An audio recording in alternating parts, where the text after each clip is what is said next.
제가 주일 오전 예배 시간에 십계명의 말씀을 나누다가 새수명 축제 기간이 되어서 우리 몇 달 쉬었습니다. 그리고 다시 십계명으로 돌아가서 7번째 계명을 이 시간 여러분과 함께 나누려고 합니다. 우리 제7계명은 7번째라 그래서 보통 7계다 그렇게 말하고, 그리고 우리 가늠죄를 저지르게 되면 7계를 범했다 이렇게 말을 하죠. 이게 7번째 계명이라는 뜻입니다. 근데 이 7번째 계명은 참 우리 강단에서 제가 말씀을 전하기가 좀 거북스러운 부분도 있고 좀 민망한 부분들도 더러 있을 수 있어요. 하지만 이것이 우리에게 꼭 필요한 말씀이요. 그리고 또한 우리가 하나님 앞에서 또 우리 가정에서 우리 성결하고 순결을 하기 위해서 우리 하나님의 백성으로 우리 꼭 기억해야 될 말씀이기에 이 시간 이 말씀을 여러분과 함께 나누고자 합니다. 우리 7번째 계명은 출애굽기 20장 14절에 나옵니다. 우리 다시 한번 읽읍시다. 시작. 간음하지 말라. 간단해요. 간단해. 이게 전부예요. 간음하지 말라. 자, 그런데 이 간음하지 말라라고 하셨는데 간음이라는 말의 뜻이 무엇일까요? 사전을 찾아보면 이 간음의 뜻을 이렇게 정의합니다. 결혼한 사람이 배우자가 아닌 이성과 성관계를 맺는 것, 이것이 간음이다 이렇게 되어 있습니다. 즉 결혼이라는 울타리를 벗어난 성관계, 그리고 부부가 아닌 남녀 사이에 벌어지는 성관계를 사전적인 의미로 간음이다 그렇게 말하는 것이죠. 하지만 우리는 사전적인 의미보다도 우리 하나님의 백성들은 성경에서 간음을 무엇이라고 정의하는가, 이것이 더 필요한 것일 텐데, 우리 성경에서는 사전적인 의미보다도 그 범위가 훨씬 더 넓어요. 결혼이라는 울타리 밖에서 벌어지는 성관계도 물론 간음이지만 거기에 더해서 레위기 20장 19절 이하를 보면 가족 간에, 친척 간에 벌어지는 그런 성관계도 간음이요. 매춘 행위도 간음이요. 동성과의 성관계, 즉 동성애라 그러죠. 이 동성애도 간음이요. 거기에 더해서 동물과의 일종의 수간이라고 합니다만 이런 모든 것들도 다 간음, 음행, 음란 여기에 해당된다. 그렇게 성경은 말씀합니다. 자, 여러분 성경에서는 이런 간음을 그냥 우리의 생활 양식이나 기호 이렇게 말하지 않고 분명하게 죄라고 선언합니다. 그리고 이 죄를 결코 성경은 가볍게 다루지도 않습니다. 여러분 성경에 보면 어떤 죄에 대해서 형벌을 명령하고 있는데 특별히 레위기 20장을 읽어보면 반드시 죽여야 되는 죄가 있어요. 그 목록이 레위기 20장에 나옵니다. 첫 번째가 자식을 우상에게 바쳤을 때, 두 번째가 접신하거나 무당을 따를 때, 세 번째가 자기를 낳아주신 부모님을 저주할 때, 이때 성경에서는 반드시 죽이라 그래요. 그리고 네 번째가 뭔가? 네 번째가 바로 레위기 20장 10절에 나오는데 우리 같이 한번 읽어봅시다. 시작. 누구든지 간음하는 자, 곧 그의 이웃의 아내와 간음하는 자는 그 간부와 은부를 반드시 죽일지니라. 간음하는 자를 어떻게 하라고요? 반드시 죽이라. 이게 우리 성경에서 말하는 형벌입니다. 근데 이 반드시 죽이라 그랬는데 또 성경에서는 어떻게 죽이라고 했는가? 신명기 22장 23절 이하를 보면 아예 그 사람들을 성읍 바깥으로 끌고 나가는 거예요. 성읍 사람들이. 그리고 돌을 가지고 그 사람을 쳐서 죽이라. 그렇게 말을 합니다. 성경에서 돌로 쳐서 죽이라는 것은 일벌백계의 의미가 있는 것이고, 그리고 또한 이런 죄가 이 성읍에 이후로는 절대로 있어서는 안 된다라는 것을 분명히 일깨워 주는 것이고, 나도 이런 죄를 저지르게 되면 나 또한 저렇게 처벌받게 될 것이다. 이것을 분명하게 하기 위해서 성읍 사람들이 돌을 들고 다 밖에 나가요. 그리고 가늠한 사람들에게 돌을 던져서 돌로 쳐서 그 사람을 죽이도록. 대단히 잔인한 방법이죠. 하지만 그 잔인한 방법을 통해서라도 그 죄에 대해서 하나님은 엄벌을 하게 하셨습니다. 또한 창세기 38장에도 보면 간음한 자에 대해서 맨 밑에 줄을 보십시오. 그를 끌어내어 뭐 하라고요? 불살라라. 대단히 잔혹한 방법으로 간음죄를 다루고 있다는 것을 봅니다. 그러면 간음죄가 도대체 어떤 죄길래 하나님께서는 이토록 간음죄를 엄히 벌하시는 것일까? 이것을 우리가 알아야 됩니다. 우리 몇 가지를 생각해 보면 우리 먼저 첫 번째, 자, 저를 한번 따라서 해볼까요? 간음은 자신을 파괴하는 죄입니다. 누구를 파괴한다고요? 바로 자기 자신을 파괴하는 죄가 된다라는 것입니다. 고린도전서 6장 18절 이하를 보면 이 간음에 대해서 성도들에게 있어서 간음이 어떤 문제가 있는가 이렇게 말씀합니다. 우리 같이 한번 읽어봅시다. 시작. 음행을 피하라. 사람이 범하는 죄마다 몸 밖에 있거니와 음행하는 자는 자기 몸에 죄를 범하느니라. 여러분 실제로 우리 사람들이 범하는 대부분의 죄는 몸 밖에서 벌어져요. 그런데 이 간음의 죄는 그런 죄들과는 달라서 우리의 몸에 죄를 범하는 것이 되고 몸 안에 죄를 범하는 것이 된다라는 것입니다. 그런데 여러분, 하나님의 자녀들, 우리 성도들의 몸이 얼마나 귀한 것인가 여러분들 아십니까? 우리 한때 영육 이원론, 이 성속 이원론이라고 하는데 우리 이원론에 빠져 있을 때가 있었어요. 영혼은 거룩하고 육체는 하찮은 것이다, 더러운 것이다 이렇게 생각을 해서 몸을 별로 중요하지 않게 여겼던 때가 있어요. 그리고 그것이 마치 성경의 가르침인 것으로 생각한 적이 있었는데 여러분 성경은 절대로 영육 이원론을 말하지 않습니다. 영혼도 거룩하지만 몸도 거룩해야 된다. 그렇게 말씀해요. 여러분 금방 우리 고린도전서 6장 18절에 이렇게 음행이라는 것은 자기 몸에 그리고 몸 안에 죄를 짓는 것이다라고 말씀했잖아요. 바로 그 다음 절 왜 몸에 죄를 짓는 것이 나쁜가 이렇게 말합니다. 19절 20절인데 자 같이 한번 읽어볼까요? 시작. 너희 몸은 하나님께로부터 받은 바 너희 가운데 계신 성령의 전인 줄을 알지 못하느냐. 너희는 너희 자신의 것이 아니라 값으로 산 것이 되었으니 그런즉 너희 몸으로 하나님께 영광을 돌리라. 자 여러분 이 말씀을 보십시오. 누구든지 예수님을 영접하고 예수님을 믿는 사람은 우리 안에 누가 계시는가? 예수님의 영인 성령께서 우리 안에 계십니다. 그러면 우리의 몸은 성령께서 계시는 성령의 집이 되는 거예요. 이것을 다른 말로 하면 내 몸이 바로 성전이 된다는 거예요. 여러분 성전을 간음죄로 말미암아 더럽힐 수 있겠는가? 그렇게 말씀하는 거예요. 뿐만 아니라 여러분 넷째 줄을 보시면 우리의 몸이 얼마나 귀한가? 값으로 산 것이 되었다. 이렇게 선언합니다. 우리 성도들이 오해하시는 것 중에 하나가 예수님께서 십자가에 못 박혀 죽으심으로 보혈을 흘려주셔서 그 핏값으로 우리의 영혼만 사셨다라고 생각하는 분들이 더러 계십니다. 여러분 하지만 성경은 그렇게 말씀하지 않아요. 예수님께서 십자가에 못 박혀 죽으셔서 우리의 영혼도 구원하셨지만 동시에 우리의 몸도 금방 보십시오. 값으로 산 것이 되었다. 너희 몸은 너희 자신의 것이 아니라 값으로 산 것이 되었다. 그런즉 너희 몸을 통해서도 하나님께 무엇을 돌리라? 영광을 돌리라. 그렇게 말해요.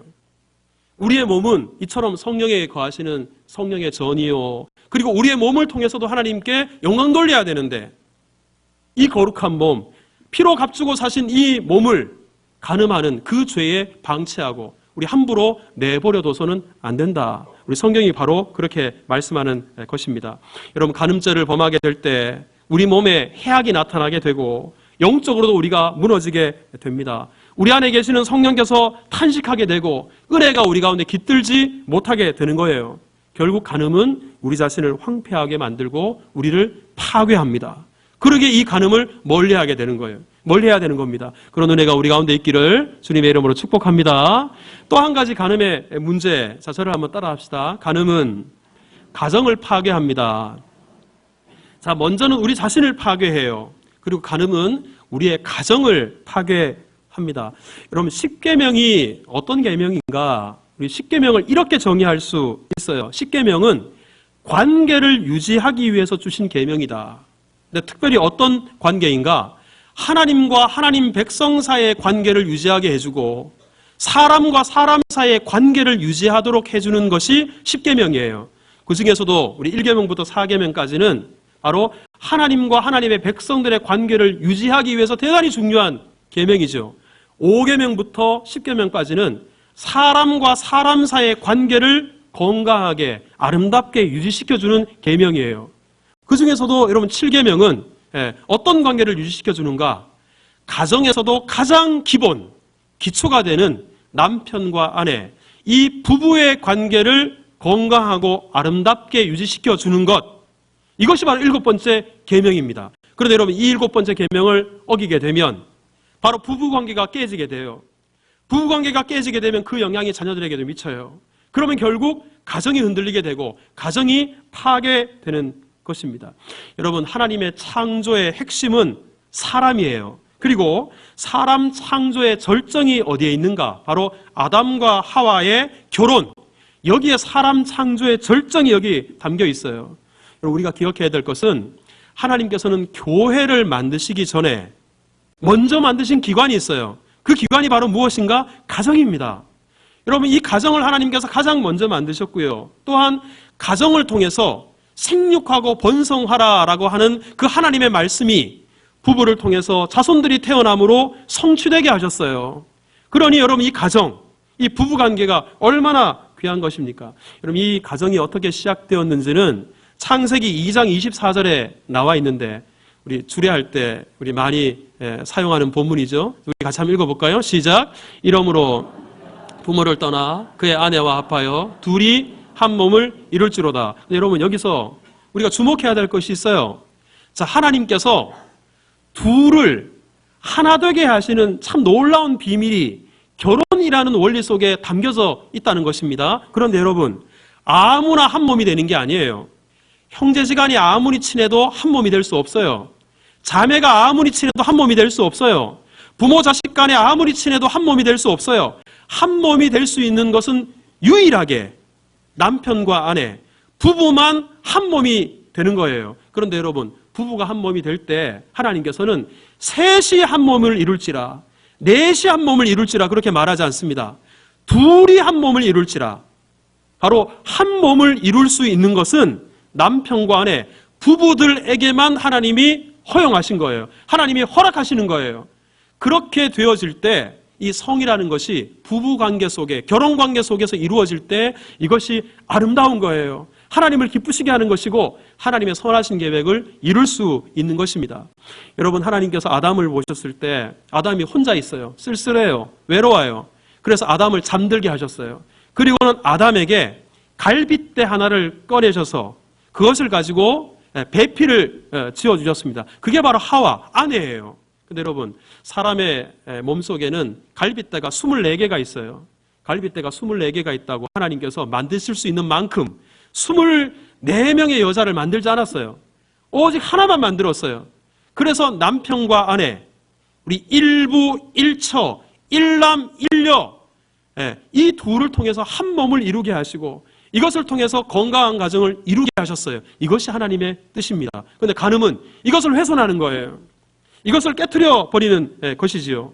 때문에 여러분, 이 간음이 바로 우리의 가정에서도 가장 기초인 부부의 관계를 깨트려 버릴 수 있는 것이 된다. 이것을 기억하고 남편들은 우리 아내 앞에서 그리고 하나님 앞에서 순결하시기를 주님의 이름으로 축복합니다. 우리 아내들은 우리 남편과 그리고 하나님 앞에서 우리 순결하시기를 주님의 이름으로 축복합니다.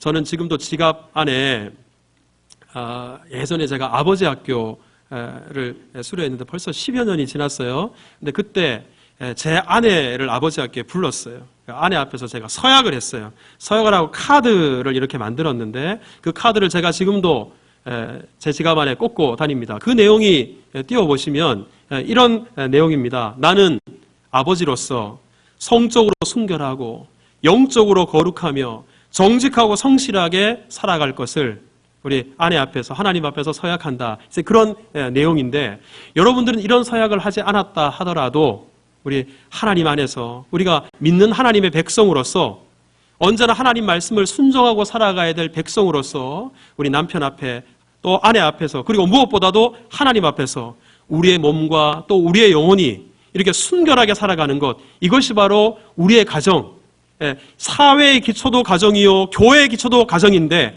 이 가정을 파괴하지 않는 길이다. 이것을 기억하고 순결하시기를 주님의 이름으로 축복합니다. 세 번째 간음은 또 어떤 죄인가? 저를 한번 따라서 하겠습니다. 간음은 질서를 파괴합니다.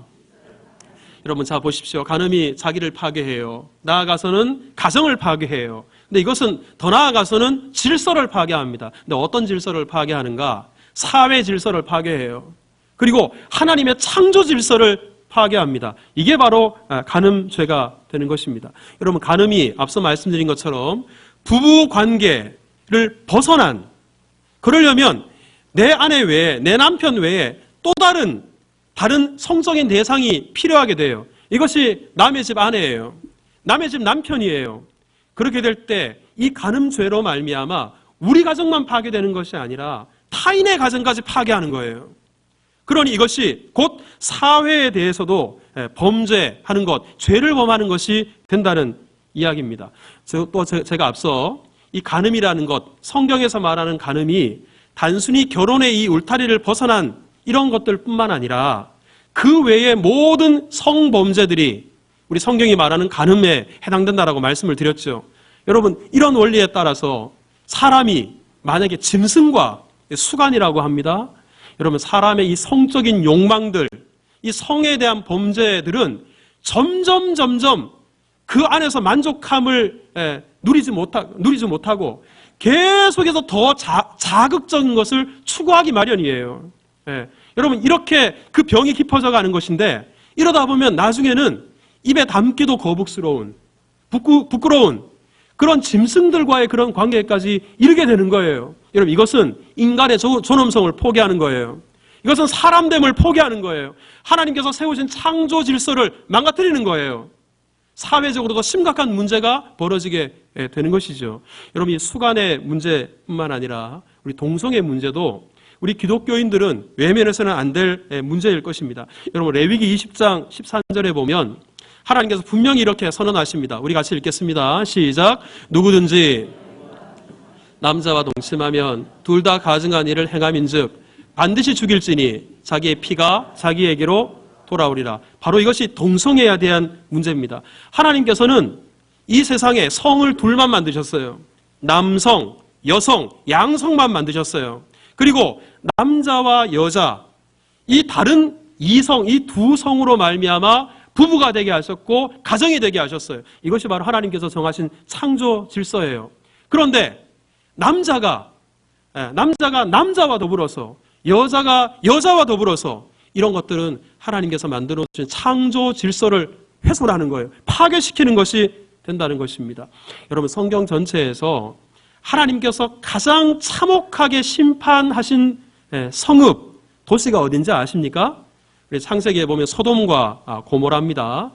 성경을 자세히 보면 하늘에서 유황과 불이 비가 쏟아지듯이 쏟아졌어요. 거기서 끝이 아니고요. 아예 땅을 하나님이 엎어버렸어요.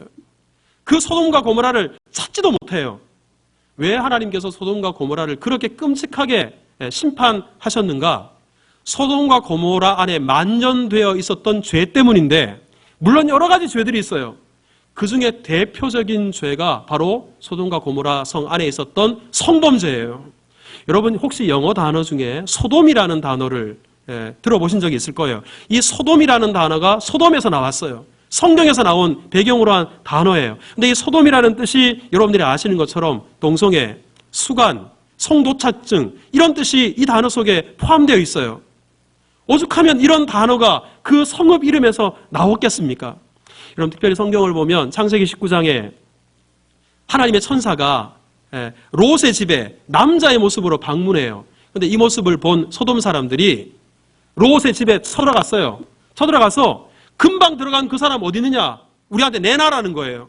왜 내놓으라고 이야기를 했냐 그러면 우리가 그 남자들과 상관하리라. 남자들이 찾아와서 남자와 상관하겠다. 여기서 상관이라는 말이 동성애 죄를 짓겠다는 거예요. 백주대낮에 아무 거리낌도 없이 이런 것을 요구하고 그런 것들을 주장하는 그런 정도로 이 소돔과 고모라의 이런 성적인 범죄, 간음에 대한 범죄가 심각하게 만연해 있었다라는 것입니다. 그런데 여러분 이런 동성애의 문제가 우리 한국 사회 그리고 우리 한국 교회에도 심각한 도전이 되고 있다는 것 정말 우리가 기억해야 돼요. 우리 2001년에 네덜란드에서 처음으로 동성결혼을 합법화했죠. 그리고 세계 각국의 많은 나라들이 지금 이 동성결혼을 합법화하는 움직임들이 있고 합법화까지는 않더라도 마치 시민 규범처럼 이것을 용인하는 그런 나라들도 속속 등장하고 있습니다. 여러분, 이 동성애 문제와 관계에서 우리 교회에서 대단히 예민하게 반응하고 또 예의주시하는 용어가 한 두 가지가 있어요. 하나가 뭐냐면 성평등이라는 단어예요. 또 한 가지 단어는 차별금지라는 말입니다. 근데 얼핏 들으면 여러분, 남자 여자가 평등해야 되는 것, 이것을 성경이 거부하는 것인가? 절대로 아니에요. 차별금지, 교회는 그러면 차별이 있도록 해야 된다는 말인가? 이것도 절대로 아니에요. 그런데 왜 교회에서는 성평등이라는 말, 차별금지라는 말, 이 부분에 대해서 예민하게 반응하고 또 이것과 맞서 싸우는 움직임들이 있는가? 거기에는 좀 이유가 있어요. 앞서 제가 말씀드린 것처럼 하나님께서 이 세상에 만들어 놓으신 성은 남성과 여성이에요. 그런데 그냥 양성평등이라고 할 때 우리가 남성과 여성, 아직도 우리 사회에 이런 공정과 평등, 이것이 무시되는 일들이 참 많잖아요. 양성평등은 이뤄가야 돼요. 하지만 성평등이라고 할 때는 남성과 여성을 제외한 제3의 성도 여기에 들어갈 수 있는 여지가 있어요. 여지가 있어요. 물론 그렇지 않다고 주장을 한다 하더라도 그런 여지가 있기에 이것을 교회에서 대단히 예의주시하는 것이고, 그리고 이것을 받아들이지 않는 것입니다. 차별금지도 마찬가지예요. 교회는 앞장서서 차별이 없는 사회, 공정하고 평등한 사회를 만들어가는데 힘써야 돼요. 하지만 이 법안이 자칫 차별금지라는 것이 이 차별금지라는 미명하에, 인권이라는 미명하에 우리 동성애를 합법화하는 데 들어가게 되는 문을 열어주는 그런 역할을 하지 않을까. 여러분, 이것에 대한 두려움이 있는 거예요. 어쩌면 비약처럼 느껴질지 모르겠습니다만, 예를 들어 어떤 남자 두 명이 저를 찾아왔어요. 목사님, 저희들 둘 결혼하려고 합니다. 둘에 좀 서주세요. 그래서 제가 거절하겠죠.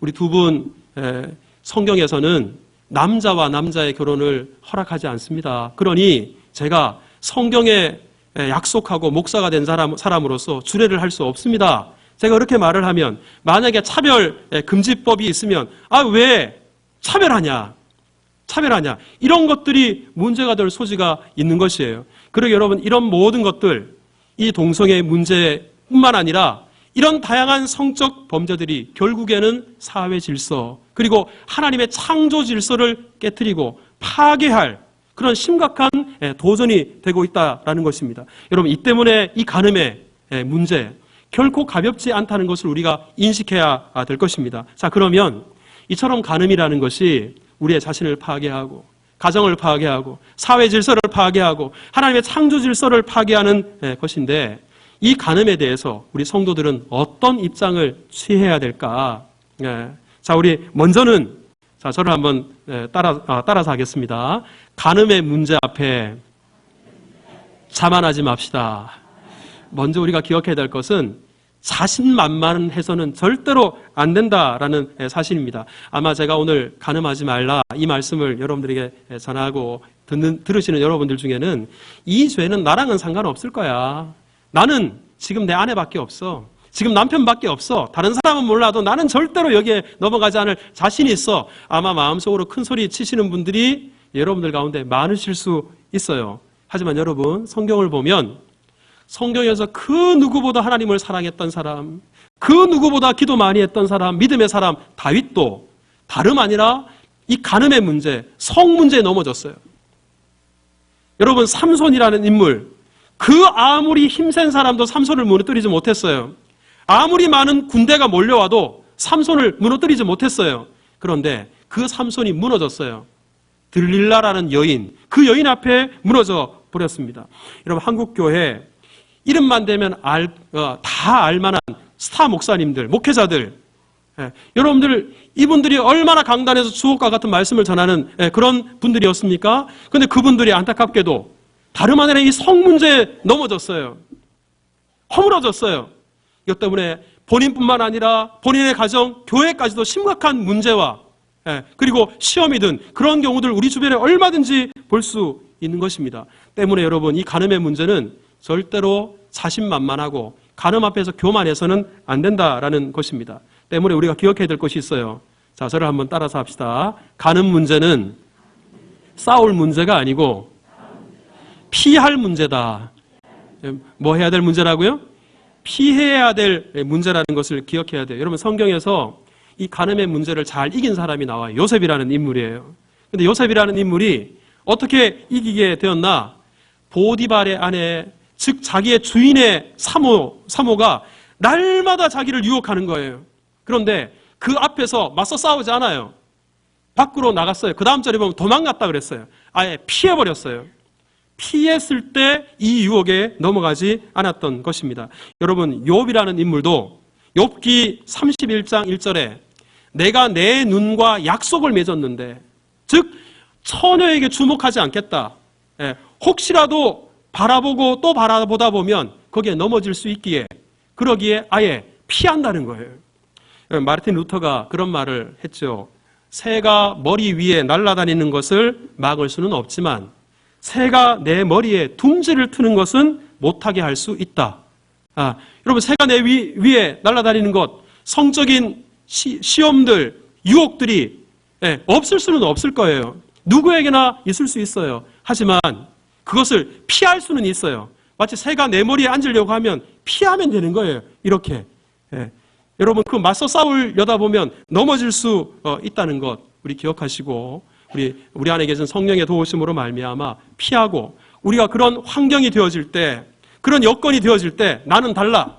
나는 이런 유혹이 있다 하더라도 나는 다른 사람과 달라. 나는 얼마든지 맞서 싸울 수 있어. 버티다가 넘어져요. 그러니 버티려고 하지 말고, 싸우려고 하지 말고, 자기 자신을 과신하지 말고 피하는 것, 이것이 이길 수 있는 중요한 방법입니다. 또 한 가지는, 사설을 한번 따라서 합시다. 간음을 가볍게 여기지 말라. 어떻게 여기지 말라고요? 가볍게 여기지 말아야 돼요. 여러분, 안타깝게도 우리 성적으로 무리를 일으킨 성도들 중에, 또 성적으로 무리를 일으킨 목회자들 중에 가장 많이 꺼내 드는 성경 구절이 요한복음 8장 7절 말씀이에요. 근데 이 말씀이 어떤 말씀인지 여러분 잘 아실 거예요. 간음하다가 현장에서 잡힌 여인을 예수님께 사람들이 끌고 왔어요. 끌고 온 목적이 예수님을 곤란하게 만들려고, 시험에 빠뜨리려고 그렇게 한 것이죠. 근데 예수님께서 그런 의도를 아시고 말씀하세요. 죄 없는 자가 먼저 돌로 쳐라. 근데 이 말씀을 인용해서 마치 자신의 그 죄를 합리화하고 변명하기 위한 도구로 이 말씀을 가져오는 거예요.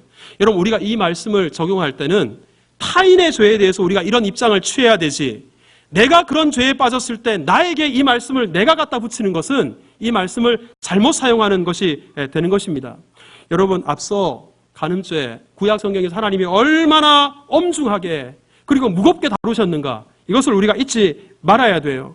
여러분, 다윗도 이 간음죄에 빠졌잖아요. 그 아버지의 영향이 자식에게 미쳐요. 그래서 다윗의 아들이었던 암논이 자기의 누이 동생이었던 다말, 그 다말을 범합니다. 그 일 때문에 하나님께서 이 다윗 과정에 피바람이 불게 해요. 이런 시험이 계속해서 이어져요. 여러분, 사무엘하 12장 10절은 다윗이 간음죄를 짓고 난 이후에 선지자를 통해서 주신 말씀이에요. 칼이 내 집에서 영원토록 떠나지 아니하리라. 이 간음죄가 결코 가벼운 죄가 아니라라는 사실이에요. 여러분, 오늘 본문에서도 우리 예수님께서 죄 없는 자가 돌로 치라 이 말씀도 하셨지만, 마태복음 5장 27절 이하에 이 말씀도 누가 하셨냐? 예수님께서 하셨어요. 자, 오늘 본문에 예수님께서 간음죄를 어떻게 다루시는가? 여러분, 27절을 보세요. 간음하지 말라 하였다는 것을 너희가 들었다. 즉, 너희들 간음하지 말라고 한 출애굽기 20장의 말씀 잘 알고 있지? 예수님께서 이렇게 말씀하시는 거예요. 그런데 이 간음하지 말라라는 것을 예수님이 어떻게 다시 말씀하시는가? 자, 우리 28절을 한번 읽어보십시오. 자, 28절, 29절입니다. 시작. 나는 너희에게 이르노니 곧 여자를 보는 자마다 마음에 이미 간음하였느니라. 만일 내 오른 눈이 너로 실족하게 하거든 빼어내버리라. 내 백체 중 하나가 없어지고 온몸이 지옥에 던져지지 않는 것이 유익하며. 자, 30절도 읽습니다. 시작. 또한 만일 내 오른손이 너로 실족하게 하거든 찍어내버리라. 내 백체 중 하나가 없어지고 온몸이 지옥에 던져지지 않는 것이 유익하니라. 여러분, 여기서 보면 주님께서는 절대로 이 간음죄를 가볍게 말씀하지 않는 거예요. 심지어 마음속으로 음욕을 품은 것도 간음이래요. 그리고 눈으로 보는 것, 차라리 눈을 빼버리는 것이 낫고 손으로 그런 죄를 짓고, 여러분 이 문맥상 오른손이 너를 실족한다, 이 손을 가지고 우리 성적인 죄에 빠졌을 때를 가리키는 거예요. 이런 죄에 빠졌을 때 차라리 그 손을 잘라버리는 것이 낫다. 여러분 실제로 초대교회 어떤 문헌을 보면 오늘 예수님께서 말씀하신 이 본문을 문자 그대로 받아들여서 실제로 눈을 뺀 기록이 있어요. 어떤 사람이 실제로 손을 잘라버린 기록이 있어요. 오리겐이라고 아마 여러분 들어보셨을 거예요. 그 오리겐이라는 인물은 자기가 이런 죄에 빠졌다고 판단하고 스스로 고자가 됐어요. 여러분, 그런데 물론 예수님께서 실제로 이 문자 그대로 눈을 빼버리고 손을 잘라버리고 그렇게 하라고 말씀하신 것은 아니에요. 왜? 그렇게 한다 그래서 우리 속에 있는 음욕이 없어지는 것이 아니기에, 예수님께서 이렇게 말씀하시는 것은 간음을 결코 가볍게 대해서는 안 된다. 또한 당시에 유대인들이 어떤 사고방식이 있냐면, 간음하지 말라 그랬으니까 법적으로 이 간음을 피할 수만 있으면 그것이 음탕한 짓이라 하더라도 허용하는 거예요. 한 예가, 어떤 사람이 아내가 있음에도 불구하고 마음에 드는 여자가 있어요. 그러면 자기의 이런 음욕을 풀기 위해서 자기 아내를, 조강지처를 버리는 거예요. 이혼 증서를 써서 버려버려요. 그리고는 나 이제 아내가 없는 사람이다, 난 이제 혼자다, 그러니 다른 여자를 만나더라도 아무런 죄가 되지 않는다, 이러면서 그 법의 테두리를 벗어나서 나쁜 짓을 하고 다니는 거예요. 이것이 유대인들의 사고방식이었어요. 예수님께서 이것을 아시고 음욕이라는 것은 마음속에 품는 것도 죄가 되고, 그리고 손으로, 눈으로 그 자체가 결코 가벼운 죄가 아니다, 이것을 분명히 말씀해 주시고, 여러분 32절을 보십시오. 자, 32절 같이 읽겠습니다. 시작. 나는 너희에게 이르노니 누구든지 음행한 이유 없이 아내를 버리면 이는 그로 간음하게 함이요, 또 누구든지 버림받은 여자에게 장가드는 자도 간음함이니라. 이런 법을 이용해서 음욕을 채우려고 하는 이런 모든 시도들, 하나님께서 그 중심을 깨뜨려 보시기에 이런 죄를 절대로 용납하지 아니하신다. 이것을 예수님께서 말씀하신 것입니다. 여러분 아마 2011년에 여러분들 뉴스 보도를 통해서 당시에 고대 의대 학생들, 남학생들 몇 명이서 MT를 가서 거기에서 동료 여대생을 성추행을 하는데, 그것도 2차례나 사진까지 찍고 아주 죄질이 나쁜 그런 죄를 저질렀어요. 그때 당시에 2년 6개월의 형이 떨어졌고, 그리고 그 중에 한 학생은 죄질이 심히 나빠서 아예 학교에서 제명 출교를 시켜버렸어요. 출교를 시켜버리면 그 학교에 다시 들어올 수도 없어요. 그런데 이 학생이 시간이 지나고 나서 2014년에 다른 대학, 의과대학에 정시 시험을 쳐서 들어갑니다.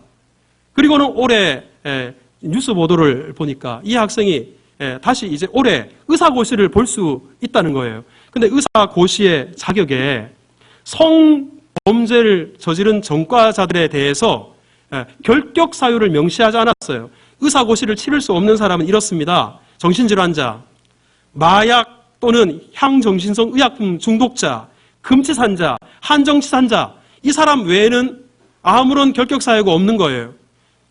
뉴스 보도에서 또 신문지상에서 많은 사람들이 성토했습니다. 아니, 이런 사람이, 이런 성범죄자가 어찌 우리 몸을 다룰 수 있고 환자를 다룰 수 있는가? 사회에서 아주 공분이 일어나게 되었죠. 그리고 이런 법을 마련해야 된다, 다시 법을 고쳐야 된다, 이런 이야기들이 여기저기서 터져나왔습니다. 제가 그 뉴스 보도를 보면서 그런 생각을 했어요. 사람의 몸을 다루는, 사람의 건강을 책임지는 의사에게도 사회에서 얼마나 높은 도덕적 수준을 요구하고 있는가. 그러면서 제 자신을 봤어요. 저는 목사예요. 목사인 저를 비롯해서 우리 목회자들 가운데는 이렇게 성범죄를, 그것도 이렇게 젊은 시대에 잠깐 이런 정도가 아니라 더 심각한 죄를 저질렀는데도 몇 년 지나서 버젓이 여전히 목회 활동을 하고 있는 경우를 우리 주변에서 얼마든지 볼 수 있어요. 내 스스로 생각할 때, 제 기준으로 바라볼 때 영적인 문제를 다루는 목회자들이 더욱 그래서는 안 된다고 생각합니다. 그래서 여러분, 제가 감히 여러분들에게 말씀을 드리지만 이것이 결코 가벼운 문제가 아니기에 만약에 오늘 이 설교를 하는 제가 이 간음죄에 빠졌어요. 그러면 저는 목회직을 그만둬야 됨과 동시에 이후로도 다시 강단에 서서는 안 될 거예요. 제가 자신이 있어서 이런 말씀을 드리는 것이 아니라 그만큼 중대한 것이고 가벼운 문제가 아닌 것이고, 그리고 이것은 절대로 제 자신이 귀한 것이 아니라 목회직이라는 것이 그만큼 귀하기에 여러분에게 드리는 말씀입니다. 여러분, 우리가 이 간음의 죄, 이것은 하나님의 형상을 파괴해요. 그리고 하나님께서 세워놓으신 질서를 파괴해요. 하나님의 성전인 우리의 몸, 하나님께 드려야 될 우리의 몸을 오히려 하나님의 영광을 위해서가 아니라 욕심을 채우는, 더럽히는 그런 수단으로 만들어버리는 심각한 죄가 됩니다. 우리가 예수님 믿기 전에, 이 말씀을 알기 전에 우리가 연약해서 이런 죄에 빠졌을 수 있어요. 하지만 거듭난 새 사람이 되었다면, 이제 하나님의 자녀가 되었다면 예수님께서 십자가에 피 흘려주심으로 우리의 영혼뿐만 아니라 우리의 몸까지도 값을 주고 사신 것을 우리가 안다면 이제 후로는 하나님 앞에서, 또한 우리의 아내와 남편 앞에서 성결하게 순결하게 살아가는 것, 이것이 바로 하나님과의 관계, 그리고 하나님께서 세우신 사람과의 관계를 건강하고 아름답고 풍성하게 만들 수 있는 길임을 기억하고 우리 순결하게 살아가는 은혜가 저와 여러분들 우리 모두에게 있기를 주님의 이름으로 축복합니다.